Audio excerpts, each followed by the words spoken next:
Just under a year ago, I had the great privilege of taking my father's funeral. My father was 91, and he had lived a long, good life. He'd been a prisoner of war, suffered greatly, and had come back and had quietly got on and made a life and made a home and brought up his family and had seen children, grandchildren, and happily great-grandchildren.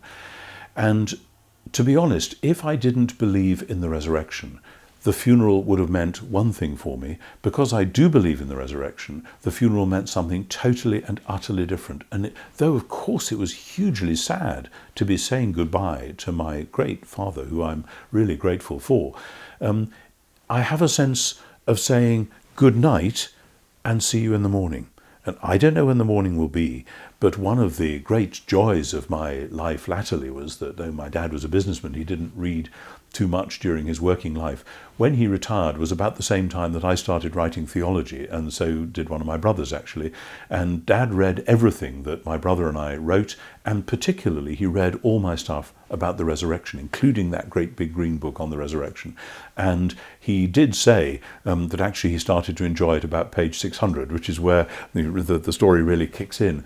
But he was determined to get to the bottom of it. So for me, resurrection says two things. It says that very personal thing, that when the moment of bereavement happens, when the moment of grief comes, yes, it is horrible. Yes, grief is very nasty. And yes, I miss him very sorely. But there is hope, because there is a future in God's new world. That's one of the things it means, very deeply personally.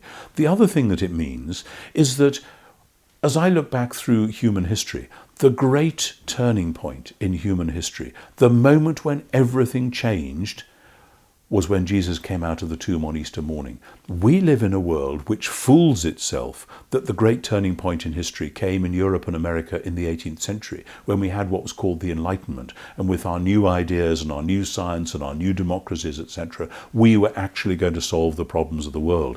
If you look back at the last couple of hundred years, you say, well, give me a break. If that's called solving the problems of the world, then we're going to have to think a bit better in the future. But actually that's because the Enlightenment has offered a parody of Christianity.